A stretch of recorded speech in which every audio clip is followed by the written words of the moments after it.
Mereka yang pernah bertempur dalam kesatuan-kesatuan bersenjata resmi negara. Mereka yang berwatak revolusioner dan berjiwa Pancasila, berjuang mempertahankan kesatuan Republik ini.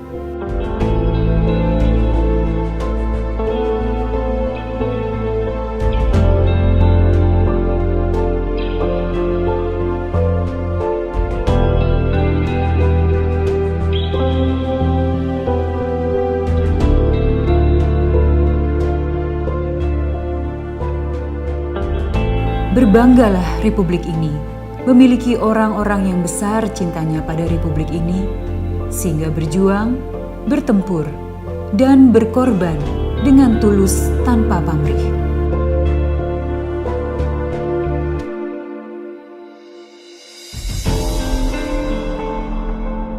Pertempuran dalam kesatuan menguatkan cinta mereka pada kesatuan dan sampai saat ini terus diekspresikan melalui perhatian dan kasih sayang yang dibagikan.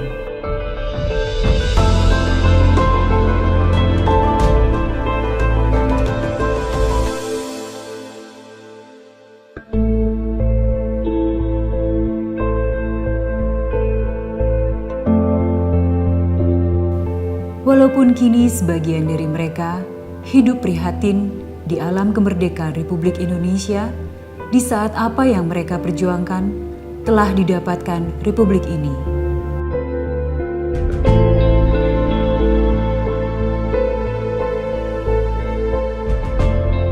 Di sisi lain, sebagian dari mereka hidup berkecukupan serta masih mampu berjuang.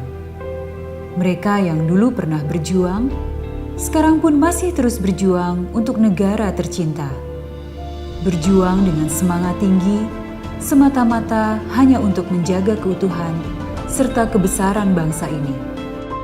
Waktu saya menanamkan bom batok di jalan tuh, ya kan? Itu ditutupi sama kotoran kerbau biar menyamar. Begitu mereka lewat, kita tarik sama kawat, meledak gitu.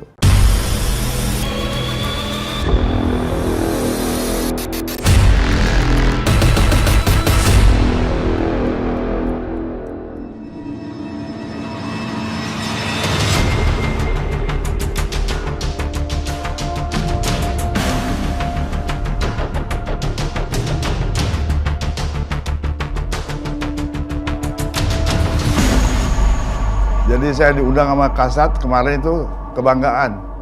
Udah umur 89 baru diundang lagi gitu. Saya datang ke gedung itu tahun 50. Wah, sudah lama banget. Jadi udah berapa tahun tuh? Karena saya ikut menyaksikan timbang terima dari tentara Belanda itu.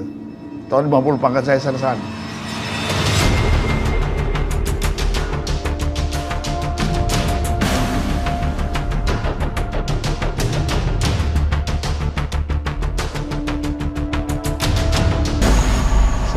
Dasar saya dibina oleh kakek yang namanya main pukulan.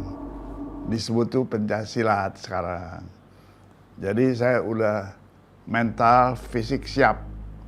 Umur 16 tahun saya diungsikan ke Tasikmalaya.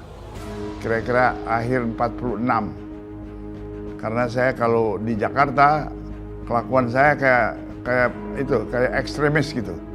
Bisa ditangkap Belanda kan. Nah, di Tasikmalaya itu sesudah 6 bulan, tanggal 21 Juli 1947. Itu aksi militer Belanda yang pertama menyerang daerah Republik.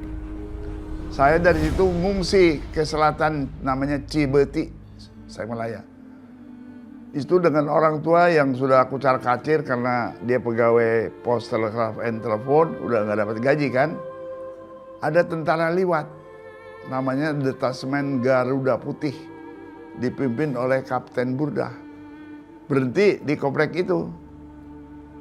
Saya dipanggil, karena kan kalau dari tentara kumpul kan kita nggak deketin, pengen tahu gitu. Saya baru umur 16 tahun itu. Jang ke dia, gitu. Dipikir saya orang Sunda. Pada naon Pak, Bang Neangan sangu suruh cari nasi. Dia lapar kali. Saya baru nampah tuh. Saban rumah saya bilang, punten ibu, manawi aya sangu. Dikasih sangu yang udah mau basi tuh. Ikannya nggak ada, dikasih minyak jelantah. Sambil saya bawa nasi kan lapar, comotin juga tuh nasi sama jelantah. Adapun cabai, dipetik cabainya tuh di awal itu. Nah dari situ saya harus bergabung. Apa tugas saya? Bawa peluru. Akhirnya latihan nembak. Akhirnya saya bergabung dengan Detasmen Garuda Putih Divisi Siliwangi. Tugas kita apa? Menghadang Belanda. Konvoi Belanda tuh dari Tasik ke Singapura, kita cegat, namanya Gunung Kacapi. Di situ kita hadang mereka gitu. Banyak tentara yang meninggal, saya kehilangan 2 orang teman. Itu perjuangan saya. Jadi saya ikut perang kemerdekaan umur 16 tahun. Orang nanya, "Lo nggak takut?" Siapa bilang? Kita ditembakin sama Mustang tuh. Gitu. Lari aku ke kampung. Maaf nih, cek orang Sunda. Yang ngihan maneh jeung modal. Jadi saking takutnya, terkencing-kencing gitu sambil lari. Sampai buang air aja. Gitu, takutnya gitu. Alhamdulillah. Waktu saya menanamkan bom batok di jalan tuh, ya kan? Itu ditutupi sama kotoran kerbau biar menyamar. Begitu mereka lewat, kita tarik sama kawat, meledak gitu. Itu yang masang, ahlinya, Letnan Ruhyat. Jam 5 sore dia jalan ke situ, dia lupa. Kesadung kawat meledak dia 3 meter, terbang.